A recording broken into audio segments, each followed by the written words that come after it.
So explosive. That intro always catches me off guard because I forget it's there. Yeah.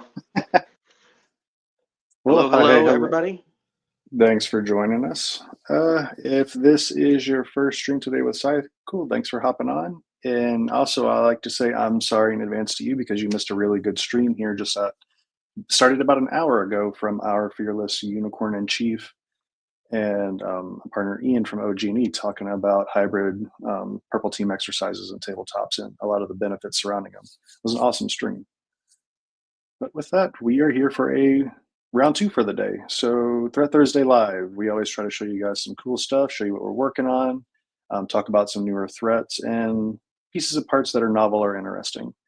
We think we've got a pretty cool one for today, our last one to round out 2024. And that is based on the ClearFake campaign that has been published and reporting on throughout this year. It's been attributed supposedly with confidence to TA 571. They're doing some really interesting stuff with compromising users that are all cryptocurrency or financially focused personnel or organizations, places like that. And that's how they're kind of getting their foothold and win.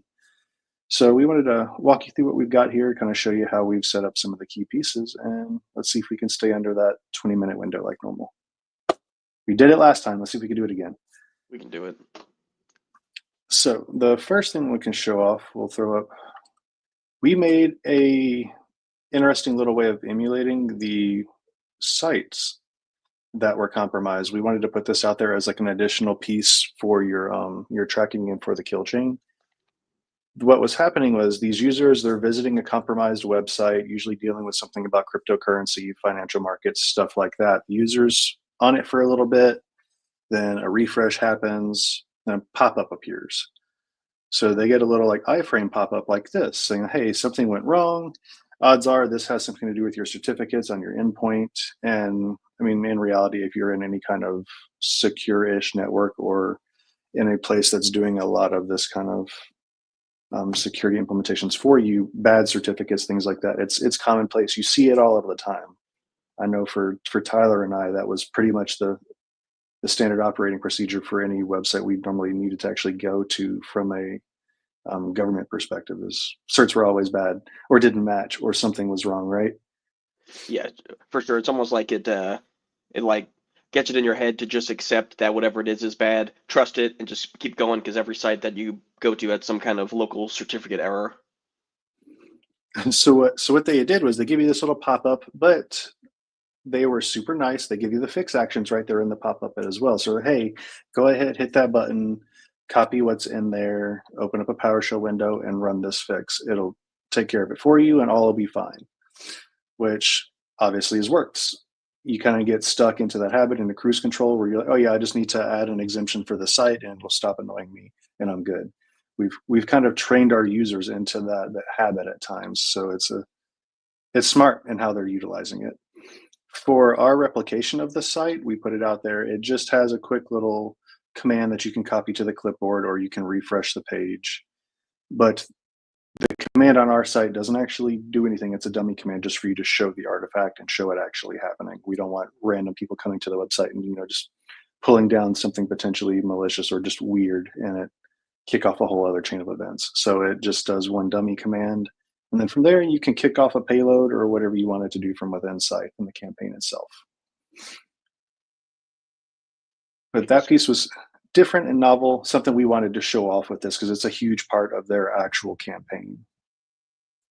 Yeah, we have it now, like Trey said, where it goes in. I think the PowerShell command that it copies just launches Notepad, like you said, just to show that someone is going to click on this, run it in PowerShell, get it to execute some kind of action. If we didn't have this site open to the internet, we would probably have either like a download cradle for one of our campaigns to come in or utilize it for different kinds of initial access and things like that.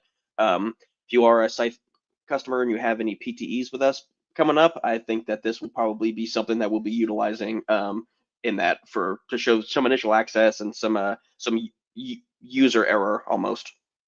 It is, and it's a really cool way of doing it. But yeah, so that usually kicks off their campaign as a whole. From there, there's a really long chain of events that happen. I thought it was interesting because at one point there's about 4 different stages to this campaign as a whole. They can see this pop up, they click, run all the stuff.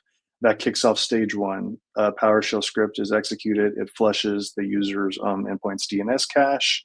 It'll display that decoy message and it runs some remote PowerShell scripts on the endpoint to set up the C2 that was in place for ClearFake. Their stage 2 and 3 downloads yet another PowerShell script that does a bunch of other things, but for the most part, it's doing a sandbox check and looking for any kind of are they in a virtual machine? Are they in some kind of sandbox? They're trying to detect that. So they do this in a really cool way, and I kind of like how you emulated this, Tyler. So you want to tell them a bit about it? Yeah, I was gonna say the sandbox check that they utilize is a little different than what we normally see. Sometimes they'll look to see what not what operating system, but they'll look at some services to try to figure out if it's a virtual machine, or they'll excuse me, or they'll query the BIOS or MAC address or something like that just to try to see if they're in a virtual machine. If you are in a virtual machine, it'll just kill the campaign and move on because they don't want you to reverse engineer what's happening. But what this threat actor is doing instead is they're actually running this decimal string here, this long decimal string all the way down.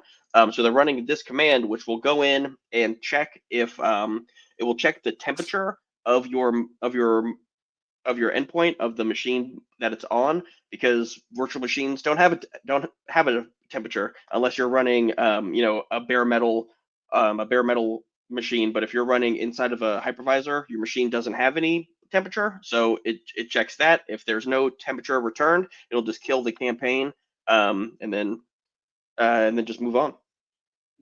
Yeah, so that part was really interesting, and I liked how they were doing this with just using like the random decimal array as opposed to like a generic obfuscated command or something like that. It was interesting. It's something different. We hadn't seen it in reporting this year, really. Yeah, for sure. Um, One of the cool pieces on this one as well. So if you've been on these before, we've talked about Upshell, but it's unmanaged PowerShell, which will essentially run PowerShell commands without calling PowerShell.exe. So this is a similar way that they performed it. They did the initial piece in memory, which all this gets loaded into. But at the end, you'll see. So it stores all of that as a variable, and then at the end, the last thing that they do is actually invoke the expression of that decoded string. So when it runs that, we'll see in a few minutes when we switch over to the detections. When it runs that, it actually launches a new PowerShell process, which then we can actually see the decoded string being executed, even though it was originally ran via Upshell or unmanaged PowerShell. So I thought that was interesting too. That kind of the not not sloppiness. I don't want to say sloppiness, but a bit of like PowerShell nuances when you create or when you run this invoke expression. It's going to launch a child process, which then isn't executed in memory. It's executed just like a normal PowerShell command. yeah, it is an odd choice, and it's interesting in how it's being built. And then that takes us into their basically their stage 4. If all of the checks pass, they decide they're cool, they're on a host they want to run on. It downloads yet another zip file via PowerShell, which this folder, this zip that gets placed in a random folder, contains a set of exes and then does another reporting back to the C2. So you'll get a bit of a heartbeat going on in here.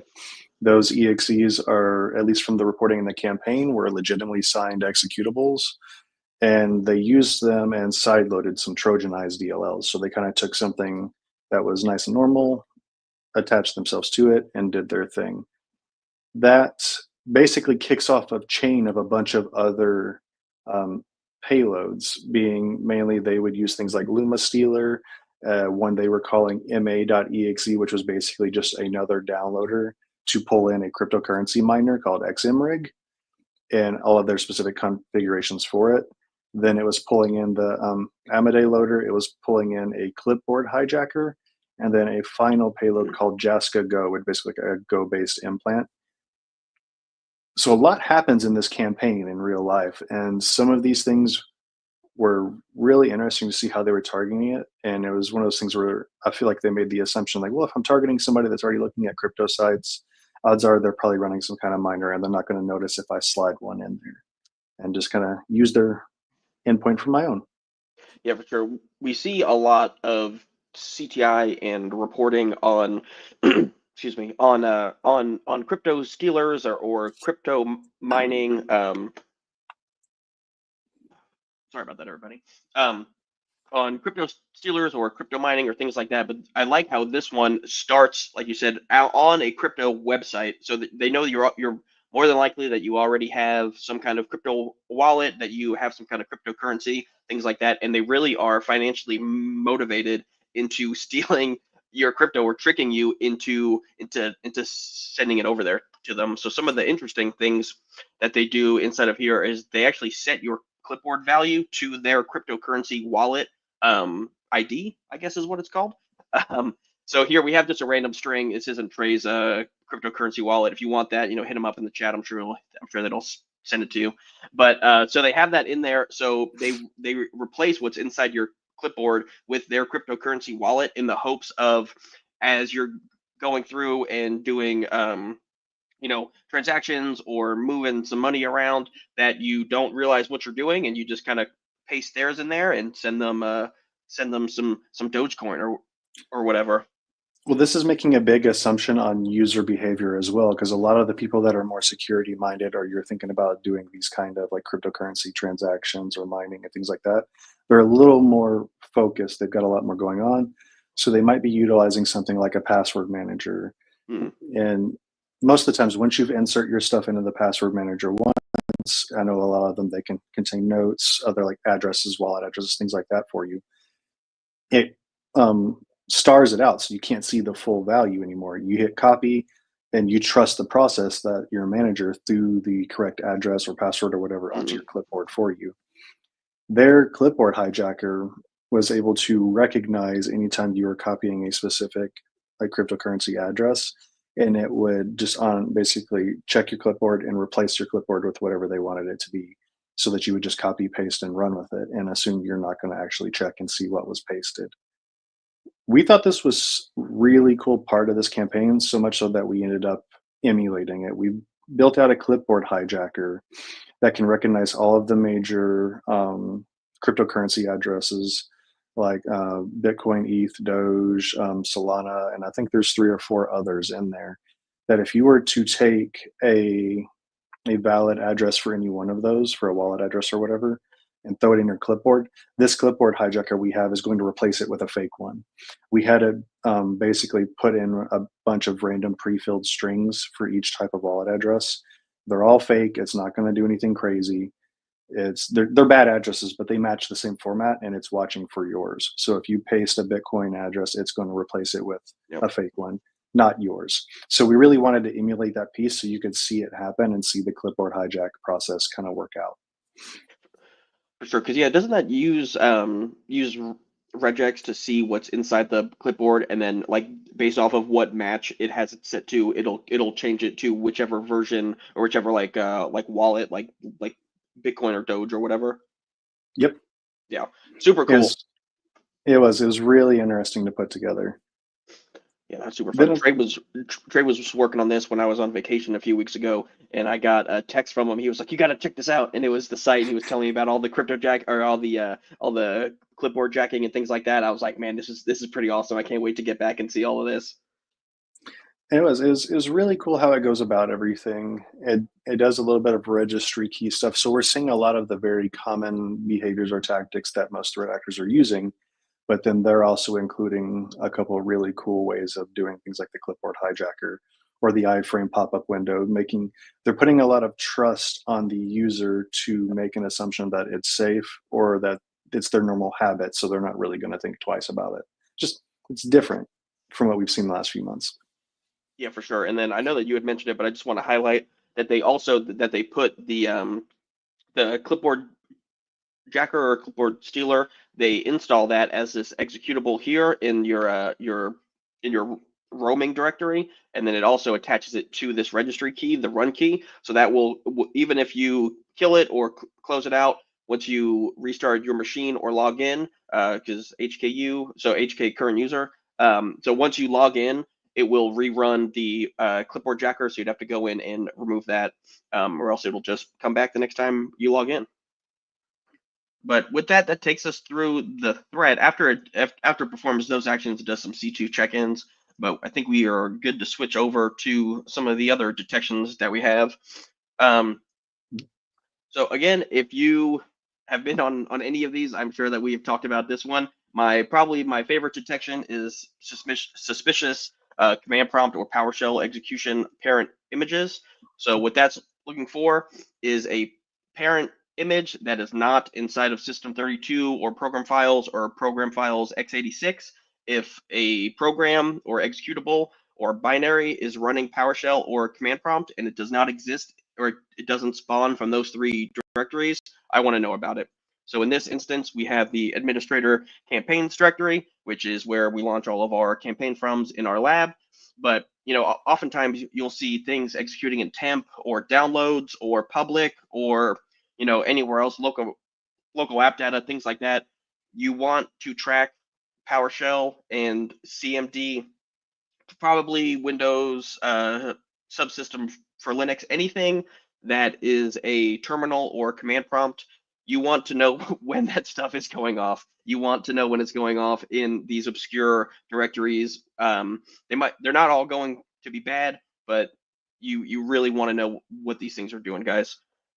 So in that, we can see that a bunch of actions are occurring. We could see as I alluded to earlier, we could see it running the SimSpace command to get the thermal zone temperature. So that's that decoded string that we were talking about before. When it actually runs that command all the way through, we can see it in unobfuscated clear text exactly what it's doing. But even this, like if you just look, if you're in the logs and like this looks suspicious because the more branches it has, the more suspicious it looks most of the time. And by branches, I mean like child processes or command lines under it. So like if the tree is ClearFake, then we have a branch that's the image of PowerShell, and then another branch that's these 10 commands or so. That normally gets more suspicious the more things that it runs. But if you were able to see just this thermal zone temperature running kind of on itself, it's kind of innocuous. Like if the campaign did run, it checked your thermal zone temperature and then killed the process or killed the campaign. Probably wouldn't even know. You'd be like, oh, okay, this process was checking the temperature. Like that's not necessarily a bad thing. It's just a little weird. Well, this Um, is one of those things too. Like if I saw it in bulk, I wouldn't think much about it. Like we're just no. looking through all of our logs. But if I was say like if I did something like I used to do this a lot while we were running, was I would just sort by unique and see what there was only Yep. one to five instances of it across the enterprise. And if I Hmm. saw this pop up once, now I'm immediately going to be, oh, hey, this is interesting. Nothing's ever done this before. Let's see what's going on You here. know, say it's funny in threat hunting how you say that, how you look for unique, because it's like you either look for unique or you look for a ton. Like there's no middle of what it is. Like both things can be indicative of malicious behavior. But some of the other stuff we see in here, we see it running cl.exe. We see it running twice out of two different directories. That's kind of interesting. We see it running discovery.exe, clearing that DNS cache, expanding an archive. We see it doing some more DNS cache, setting your clipboard to null, which effectively just clears your clipboard, which then it sets this value there, the cryptocurrency wallet value. We also see that Explorer launched PowerShell. This is not a part of the campaign. That was me doing something else. So even when you have this, and actually, I take back what it is. It is a part of the campaign, kind of, because I was following the instructions that were in that pop-up that said to right click on your Windows key here, click on PowerShell, and then run PowerShell. So I actually was following the instructions. So if you see Explorer as the parent image, that means that somebody physically clicked on something that ran it. So Explorer is, I don't have all my screen being shared, but Explorer is the file explorer. So anytime a window like that pops up, it's some user that is clicking on something and running something interactively or manually. And then going down to file creation. So in um, in in threat hunting, we talk about this in the hunting through the seam course. I like to, when we find an executable or a binary or something that we think is odd, I like to just do kind of a blanket search over what event codes or what logs that that executable or binary exists in. So when I did this one, I just did the stats values of event code for this process, and I saw that it had um, event code 11, which is file creation. So in there, we could see that TT ClearFake has these two PS script policy tests, and then it also has cl.exe.zip and clearfake.zip that it creates in the public directory. So that would be something that you would want to go in and investigate. And these PS script policy tests, you can see that's up there a few times. That's actually PowerShell running these PS1s to check what your execution policy is to see what it is able to execute. So before it will execute, before PowerShell will execute something, it will run these two files. Probably the random strings are different there at the end, but they're going to look very similar to this. And that's actually PowerShell going in and seeing if it's able to run it or not run it. So that could be another indicator of PowerShell activity, just looking for what images are accessing or creating these files. And then going down to, excuse me, everybody, it's that time of the year. Going down to some registry values that are being set. I think this one is really neat. Anybody in the chat can tell me what they think this second part is doing. But you can see in this first part that cl.exe is going into the run key and setting this value ClearFake, and the details of it are to launch that ClearFake clip.exe, which again is that keyboard or not keyboard, is that clipboard hijacker. And then you can see right underneath it, just 0.16 seconds later, that Windows Defender comes in here and deletes it. So we Yeah, can see, got a little mad. I got a little mad. You can see in real time, effectively real time, that this is probably malware and that you need to go in and investigate what's going on. But I thought that was neat when I was running this. We don't have exclusions set up all throughout the lab. We just have exclusions in a few directories. So when this one was placed, I think it actually hit because this roaming directory is not excluded. So it went in and deleted the registry key for us. And then taking it down to some DNS and network connections. As a part of this threat, at the end, we do some C2 check-ins, things like that. So it's just creating creating these log entries of the observed C2 domains or IP addresses that they were utilizing during the ClearFake campaign. So we can see the DNS names over here and some of the destination host names or IP addresses over here. You'll notice that the number is not equal. So we got 1, 2, 3, 4, 5, 6, 7, 8, 9. We have 9 or so. And then over here, we only have 3 unique IP addresses. The reason for that is not all of those domains are still active. So while it will query those DNS names, if they don't exist anymore or you can't reach them, you're not going to see a network connection to it. And then down, this is a little different from what we normally have for our detections, but I thought maybe we could expand past just the Sigma rules into some more of like what you would do as a threat hunter. So we saw up here at the top that discovery.exe and the cl.exe are executing, but we don't see them do anything else. So I thought it would be good to go in and just kind of take a look at what those are executing or what those are doing. So we see here event code 11 is file creation, and then 1 is process creation for Sigma, or not for Sigma, sorry, for Sysmon. So we see the first one, the event code, that it's creating this discovery.exe. So that's that file being downloaded and placed there. We don't see how it got there. We know, like, kind of a little inside baseball, we use the downloader module to download this file and place it there, which exists only in memory. So we don't have visibility over that. That's one. And then we see event code 1, so process creation of this coming in and launching that process.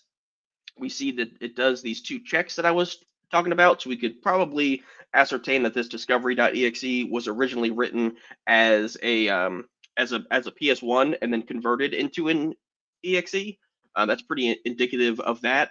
And then we see PowerShell is that it executed this, so that discovery.exe actually executes. We see PowerShell being executed, and then we don't see what this process is doing. So we don't see what discovery.exe is launching. Yeah, we don't see what it's launching. We just see that it was executed, and then we see at the end that this 472 debug output.txt is created, um, which in and of itself doesn't really look too bad, but knowing, like kind of following this process tree down, knowing that this discovery.exe was originally launched by this clearfake.exe, it's running out of public, which is pretty strange, and then it creates this file.